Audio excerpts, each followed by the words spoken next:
Hello and I welcome you all to my YouTube channel Study in My Way, and in this video we are going to learn what is constitution, organs of the government, constitution as a living document, and we will be discussing its sources, its selling features and the important articles that you should know about, and the schedules, the preambles and its objectives, everything. Basically हम लोग इसमें क्या करने वाले हैं कि जो constitution law है जिसको आपको पढ़ना है और उसमें इतनी सारी चीज़ें हैं, इतना डीप टॉपिक है, तो उसको हम एक तरह से एक समराइज्ड वे में, एक ब्रीफ मैनर में समझने वाले हैं, ताकि उसको जब हम इन डेप्थ पढ़ें तो आपको कोई भी दिक्कत ना हो।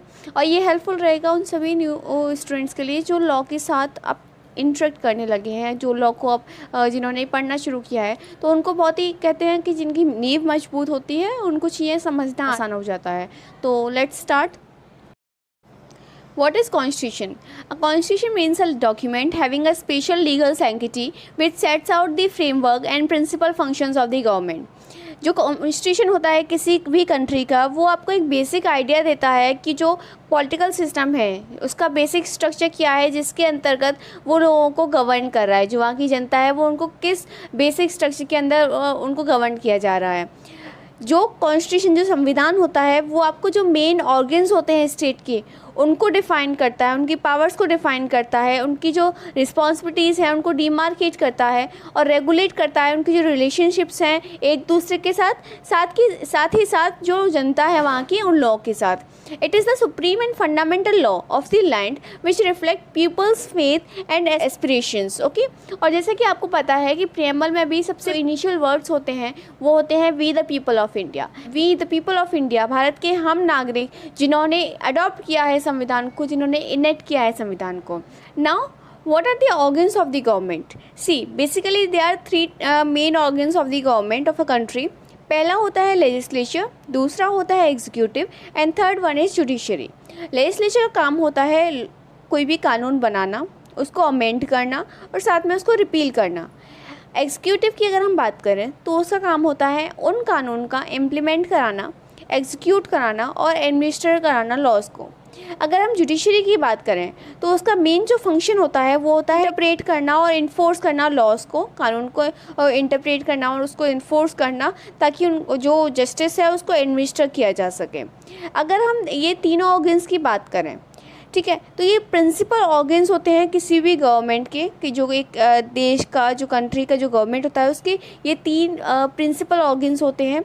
और जो वहाँ का संविधान होता है उसको, उसके पास एक ये भी पावर है कि वो जो और ऑर्गन्स हैं उनको क्रिएट करने के लिए और इंस्टीट्यूशंस को क्रिएट करने के लिए, जो कि कंसिडर किए जा सकते हैं इम्पोर्टेंट और and fit for inclusion in the constitution.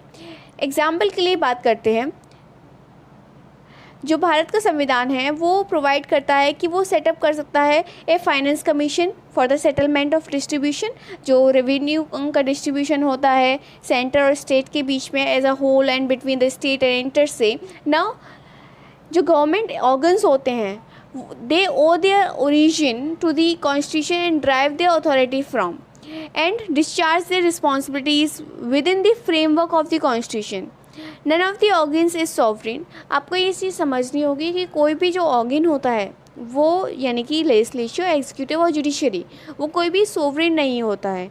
The validity of a law whether passed by the union parliament, चाहे वो यूनियन पार्लियामेंट के द्वारा पास की गई हो, और बाय स्टेट लेजिस्लेचर, चाहे वो स्टेट लेजिस्लेचर के द्वारा पास की गई हो, is judged with reference to their respective jurisdiction as defined in the constitution. जो जुडिशरी है is vested with the power, उसके पास पावर है कि वो किसी भी लॉ को अनकॉन्स्टिट्यूशनल डिक्लेयर कर सकती है, जैसा कि आपने आर्टिकल 13 जुडिशियल रिव्यू का कॉन्सेप्ट पढ़ा होगा। देन अगर कोई भी कानून पाया जाता है कि वो किसी भी जो प्रोविजंस हैं कॉन्स्टिट्यूशन के, संविधान के जो प्रोविजंस हैं, अगर वो उनके अपोजिट जा रहा है, तो उस तरह से। Now constitution as a living document, if we talk about constitution as a living document, okay, I didn't scroll the slides. I was explaining on the same page as I had made efforts to make them. Let's see. I believe that concepts जो आपको लिखा हुआ है, जो things हैं, जो content है वो आपको बुक से मिल जाएगा, पर चीज़ें समझना ज़रूरी होता है, इसीलिए I don't have much in the PDF, but I am explaining it in detail and I hope I am making things clear. अगर आपको समझने में कुछ भी चीज़ दिक्कत आ रही है, you can leave your question in the comment section, I will reply. जो संविधान होता है किसी भी देश का, वो मैंने आपको बताया कि वो एक लिविंग डॉक्यूमेंट की तरह आप देखिए, ठीक है. किसी भी देश की उन्नति में उसका जो संविधान है वो बहुत अहम रोल प्ले करता है. वो एक लिविंग डॉक्यूमेंट के साथ साथ वो एक लीगल और एक सोशल डॉक्यूमेंट भी है. It is intended to serve the needs of the day when it was enacted and also to meet the needs of the changing conditions in the circumstances. अगर आपने एक चीज़ गौर की हो, हमारा जब संविधान बनाया गया था उस समय भी उसने उतनी ही रफ्तार से हमारी मदद की थी, हमारी दिक्कतों को दूर करने में, और हमारी जो चीज़ें हैं उनको हमें थोड़ा सा और उनको एक्वायर करने में अभी भी वो सेम रोल कर रहा है. तो आप समझ सकते हैं कि जो कॉन्स्टिट्यूशन मेकर्स थे उन्होंने कितने ब्रॉड पर्सपेक्टिव के साथ उसको क्रिएट किया था, ताकि वो आगे आने वाले 100 सालों में भी वो उतने ही रफ्तार के साथ लोगों की मदद करता रहे, और साथ में उनकी जो भी नीड्स हैं उनको फुलफ़िल किया जा सके, उनकी समस्याओं को दूर किया जा सके. It has thus been said that the words and expressions used in the Constitution have no fixed meaning. और इसीलिए कहा जाता है कि जो उसके कॉन्स्टिट्यूशन के अंदर जो शब्द हैं, ठीक है, उसका कोई भी फिक्स मीनिंग नहीं है और उनको इंटरप्रेट किया जाता है समय के अनुसार. अगर आपने देखा हो तो कई सारी चीज़ें जो हैं, जो पहले चली आ रही चीज़ें हैं, वो अभी भी सही हो हमारे लिए, ऐसा नहीं होता है. इसलिए संविधान के अंदर एक अमेंडमेंट का प्रोसीजर भी रखा गया है, और उसके लिए आर्टिकल 368 है जो आपको अमेंडमेंट के बारे में बताता है कि अगर कोई भी चेंजेस, कोई भी बदलाव करने हो या कुछ भी नया जोड़ना हो तो वो किस किस तरह से आप लेके आ सकते हैं. सिंपल मेजॉरिटी से आएगा या वो जो स्पेशल मेजॉरिटी है उसके थ्रू आएगा. तो किस तरह से चीज़ों को लाया जाता है, कोई भी फिक्स मीनिंग नहीं होता है, ठीक है. उस इंटरप्रिटेशंस उसके बदल जाते हैं. इसीलिए कोई जो संविधान होता है देश का, उसको एक लिविंग डॉक्यूमेंट कहा जाता है, उसको एक ऑर्गेनिक डॉक्यूमेंट कहा जाता है. Which of all instruments has the greatest claim to be construed broadly and liberally. Being a living organ, it is ongoing and with the passage of time, law must be changing. जो horizons होते हैं constitution लोग के, वो expanding होने चाहिए, वो हमेशा बढ़ते रहने चाहिए. और साथ में ये ज़रूरी है कि जो कॉन्स्टिट्यूशन, जो संविधान है, उसको हमेशा यंग रखा जाए, उसको हमेशा एनर्जेटिक रखा जाए, उसको हमेशा अलाइव रखा जाए. जैसे कि कहते हैं कि कॉन्स्टिट्यूशन एक लिविंग डॉक्यूमेंट है, तो उसको एज अ लिविंग डॉक्यूमेंट ही रखा जाए. Political, social and economic developments can throw light on its meaning. Now the next is the making of the Indian constitution. अगर इसकी बात करें कि अगर making of the Indian constitution की अगर हम बात करते हैं, तो जो आइडिया था कि भारत का एक संविधान होना चाहिए, वो दिया गया था एम.एन. रॉय के द्वारा, सर एम.एन. रॉय. तो इसलिए उनको पॉलिटिकल फिलोसोफर भी कहा जाता है. और जो प्रेजेंट का कॉन्स्टिट्यूशन है, ठीक है, वो फ्रेम किया गया था कॉन्स्टिट्यूएंट असेंबली के द्वारा. अच्छा, आपको पता होगा कि जो मैंने बेसिक चीज़ें बता रखी हैं, तो जो कॉन्स्टिट्यूएंट असेंबली है वो जो सेटअप हुई थी under cabinet mission plan of 1946. और जो उसकी पहली मीटिंग थी कॉन्स्टिट्यूएंट असेंबली की, वो हुई थी 9 दिसंबर 1946 को, जिसमें डॉक्टर सच्चिदानंद सिन्हा जी को वो इंटरिम प्रेसिडेंट बना दिया गया था. उसके 2 दिन बाद जब मीटिंग हुई, यानी कि 11 दिसंबर, पहली मीटिंग 9 दिसंबर को हुई, जब 2 दिन बाद यानी कि 11 दिसंबर को जब मीटिंग हुई, तो उसमें डॉक्टर राजेंद्र प्रसाद जी को उनको इलेक्ट करके प्रेसिडेंट बनाया गया था. पहले डॉक्टर सच्चिदानंद सिन्हा जी को इंटरिम प्रेसिडेंट बनाया गया था जिस दिन वो बना था, जिस दिन कॉन्स्टिट्यूएंट असेंबली बनी थी उसी दिन. उसके 2 दिन बाद 11 दिसंबर को जब मीटिंग हुई, तो डॉक्टर राजेंद्र प्रसाद जी को उसका प्रेसिडेंट बनाया गया था. नाउ असेंबली के अंदर 13 कमिटीज़ थी, जिसमें कि आपको पता है कि ऑल इम्पोर्टेंट कमेटी जो थी वो ड्राफ्टिंग कमेटी थी, कि डॉक्टर B.R. अम्बेडकर जी जो उसके चेयरमैन थे. नाउ एक और चीज़ देखिएगा कि जब पहले 9 दिसंबर को कॉन्स्टिट्यूएंट असेंबली बनी under cabinet mission plan of 1946, 11 दिसंबर को डॉक्टर राजेंद्र प्रसाद जी को उसका जो प्रेसिडेंट बनाया गया. उसके बाद 13 दिसंबर यानी कि फिर से 2 दिन छोड़ने के बाद उस दिन आपका ऑब्जेक्टिव रेजोल्यूशन पास हुआ था. ठीक है, ऑब्जेक्टिव रेजोल्यूशन जब पास हुआ था तो उसी को हमने अडॉप्ट किया है एज प्रीएम्बल, और जो कि आपका ऑब्जेक्टिव्स बताता है कॉन्स्टिट्यूशन के, और कई सारे उसके पर्पस हैं जो कि हमने प्रीएम्बल वाली वीडियो में ऑलरेडी डिस्कस कर लिए हैं. अगर हम ड्राफ्टिंग कमेटी की बात करें तो इसके पास रिस्पॉन्सिबिलिटी थी ड्राफ्ट करने की कॉन्स्टिट्यूशनल डॉक्यूमेंट को, जो कि फॉर्म हुआ था 29 अगस्त 1947 में। और जो उसके मेंबर्स थे वो थे, इसके अंदर टोटल 7 मेंबर्स थे और वो इस तरह से थे: डॉक्टर B.R. अम्बेडकर जी जो कि chairman, second N. Gopalaswami Ayyangar, third is Alladi Krishnaswami Ayyar जो कि एक डिस्टिंग्विश्ड जूरिस्ट थे, and then K.M. Munshi a distinguished jurist, another one. उसके बाद fifth one is Syed Mohammad Saadulla, sorry if I pronounce something wrong, and sixth is N. Madhava Rao जो कि B.L. मित्रा की जगह पर आए थे, and seventh is D.P. Khaitan, T. Krishnamachari जो खेतान जी की डेथ के बाद, D.P. खेतान जी की डेथ हो गई थी 1948 में, और उनकी डेथ के बाद T. कृष्णमाचारी जी उनकी जगह पर आए थे। तो आपने देखा B.L. मित्रा की जगह पर आए हैं N. माधव राव, और खेतान जी की जगह पर आए हैं T. कृष्णमाचारी। ओके, नाउ जो फाइनली पास हुआ और एक्सेप्ट किया गया था इसको 26 नवंबर 1949 को, यानी कि ड्राफ्टिंग कमेटी जो पूरा ड्राफ्ट करके तैयार किया, ड्राफ्टिंग कमेटी फॉर्म हुई थी, मैं फिर से रिपीट कर रही हूँ, 29 अगस्त 1947 को उसने पूरा फाइनली पास किया और एक्सेप्ट किया गया था कॉन्स्टिट्यूशन को 26 नवंबर 1949 को, और इसका जो लास्ट सेशन था वो हुआ था 24 जनवरी 1950 को। आपने सोच रहे होंगे कि जब वो फाइनली पास हो गया 26 नवंबर 1949 को, तो उसके लास्ट जो सेशन था वो 24 जनवरी 1950 को क्यों हुआ? उसके पीछे एक रीज़न है जो हम थोड़ा सा आगे पढ़ेंगे। डॉक्टर राजेंद्र प्रसाद जी, आपको पता है कि पहले प्रेसिडेंट थे इंडिया के, उनको इलेक्ट किया गया था इसके लिए 24 जनवरी 1950 को ही, और सभी वहाँ पे 284 मेंबर्स थे असेंबली में, उन्होंने साइन किया था ऑफिशियल कॉपीज़ को, जो इंडियन कॉन्स्टिट्यूशन की ऑफिशियल कॉपीज़ थी उन सभी को साइन किया गया था, but it came on effect on 26 जनवरी 1950, जिस दिन हम लोग अपना रिपब्लिक डे बनाते हैं। अब 26 नवंबर 1949 और 26 जन 1950, इसमें डिफरेंस ये है कि 26 नवंबर 1949 आपका लॉ डे कहलाता है, ठीक है, कानून दिवस, और जो 26 जनवरी 1950 है वो आपका रिपब्लिक डे ऑफ इंडिया है।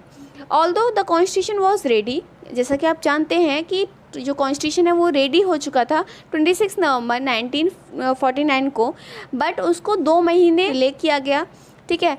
लेकिन उस टाइम तक हम लोगों ने, ऐसा नहीं है कि पूरा का पूरा कॉन्स्टिट्यूशन को रोक के रखा था, कुछ चीज़ें थी लाइक इलेक्शंस की बात कर सकते हैं हम लोग, सिटीजनशिप को लेके जो प्रोविजनल पार्लियामेंट थी, मतलब कुछ प्रोविजंस जो थे उसके वो साथ के साथ, यानी कि 26 नवंबर जिस दिन वो फाइनली पास हुआ था उसी दिन से वो लागू कर दी गई थी। बाकी का पूरा जो कॉन्स्टिट्यूशन था वो आपका 26 जनवरी 1950 से पूरा लागू किया गया था। इसको जो रोकने का रीज़न था वो ये था कि 1929 में इंडियन नेशनल कांग्रेस ने डिमांड की थी पूर्ण स्वराज लाहौर सेशन में, जो कि पंडित जवाहरलाल नेहरू जी के अंडर थी। After that it came into existence. Then उसके बाद आपका आता है असेंबली की। अगर हम बात करें तो इसमें समय लगा था 2 साल 11 महीने 18 दिन। अब तक मैंने ये चीज़ें इतनी सारी वीडियोस में डिस्कस कर ली, आई होप अब ये तो एकदम दिमाग में बैठ गया होगा। उसके बाद कॉन्स्टिट्यूशन जब बना था, ठीक है, उस टाइम में इसमें 395 आर्टिकल्स थे, 8 शेड्यूल्स थे और 22 पार्ट्स थे। अब की संख्या बढ़ चुकी है। देन उसके बाद कॉन्स्टिट्यूएंट असेंबली ने जो नेशनल फ्लैग है वो अडॉप्ट किया था 22 जुलाई 1947 को, और वो डिज़ाइन किया गया था पिंगाली वेंकैया, जो कि आंध्र प्रदेश के रहने वाले थे। अगर आप बात करते हैं नेक्स्ट टॉपिक की, that is salient features of Indian constitution.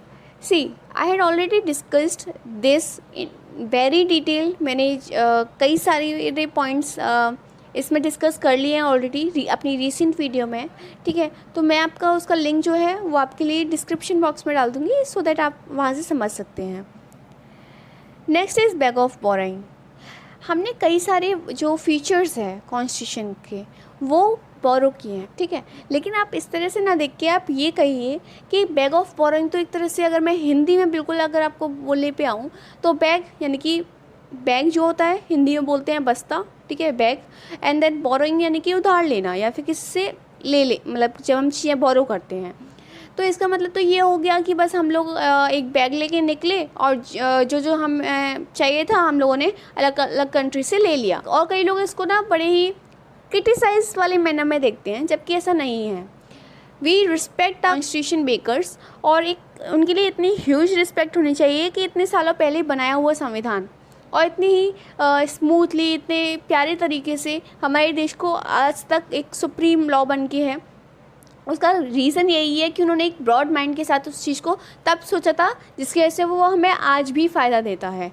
साथ में जो अगर हम बैग ऑफ बोरिंग की बात करते हैं तो ऐसा नहीं है कि बस जो हमें कोई भी हमको लॉ दिखा और हम लोगों ने अडॉप्ट कर लिया, इस तरह से नहीं था। 284 members were there in the constituent assembly. तो जो सभी ने और उसको बनाते टाइम सारी चीज़ों को ऐसा नहीं है कि मिला और ले लिया, उन्होंने एक एक लॉ को बड़े ध्यान से समझा, उसमें से जो चीज़ें हमारे लिए ज़रूरी थी सिर्फ उतना ही लिया, बाकी की जो चीज़ें नहीं चाहिए थी वो सारी चीज़ें वहीं की वहीं छोड़ दी गई। साथ जितना लिया उसमें से भी वो किस तरह से हमको अपने अनुसार ढालना है वो उस तरह से लिया गया, ठीक है। और अगर कोई लॉ है, अगर मैं फेडरल की बात करती हूँ, ठीक है, तो बोलते हैं कि फेडरल की कई सारे फीचर्स की हम लोग बात करते हैं, मतलब फेडरल के कई सारे पॉइंट्स हैं जो हमने लिए हैं, बट हमने सिर्फ फेडरल लिया है नहीं, हमने यूनिटरी के भी पॉइंट्स लिए हैं। क्योंकि अगर हम फेडरल हमने किसी भी देश से लिए फेडरल फीचर्स, लाइक अमेरिका की अगर हम बात करें कि अगर हमने उनके फेडरल फीचर्स हमें पसंद आए हमने लिए, तो हमने सारे फेडरल फीचर्स नहीं लिए, जो हमारे लिए अच्छे थे हमने सिर्फ वो लिए। फिर यूनिटरी के जो हमारे लिए अच्छे थे हमने फिर वो लिए, और मिला के हमने अपनी सोच, अपनी सूझबूझ के अनुसार एक बेस्ट कॉन्स्टिट्यूशन तैयार किया, एक सबसे बड़ी लार्जेस्ट डेमोक्रेटिक कंट्री के लिए, and which should make us feel proud that they gave us so beautiful constitution जो इतना ही शालीनता के साथ चीज़ों को रन करता है। Now if we talk about the schedules in constitution, तो शेड्यूल्स के ऊपर मैं एक और वीडियो बनाऊंगी ताकि मैं उसको अच्छे से समझा सकूं, और ये वीडियो आपको काफ़ी लंबा ना हो कि चीज़ें समझना मुश्किल ना हो। And also about the articles same, उसके लिए अलग वीडियो होगा। If I talk about the preamble, see salient features of the constitution and the preamble of the constitution, ये चीज़ें हम लोग ऑलरेडी डिस्कस कर चुके हैं वीडियोज़ में, और इसी टॉपिक को I had covered in 3 videos और काफ़ी डीपली उसको डिस्कस किया है, so that it can make things more easier for you to understand. and if I talk about salient features, उसको भी काफ़ी अच्छे से एक्सप्लेन कर दिया है। मैं दोनों ही वीडियोस का लिंक जो है वो डिस्क्रिप्शन में डाल दूँगी। बाकी की जो आपकी 2 वीडियोस हैं शेड्यूल्स के लिए and the most important articles you should know in the constitution, वो दोनों ही वीडियोस आपको जल्दी ही मिल जाएंगी। So in this video this is enough for now and I hope it was helpful. Thank you so much for watching, and don't forget to subscribe, like and share. Thank you.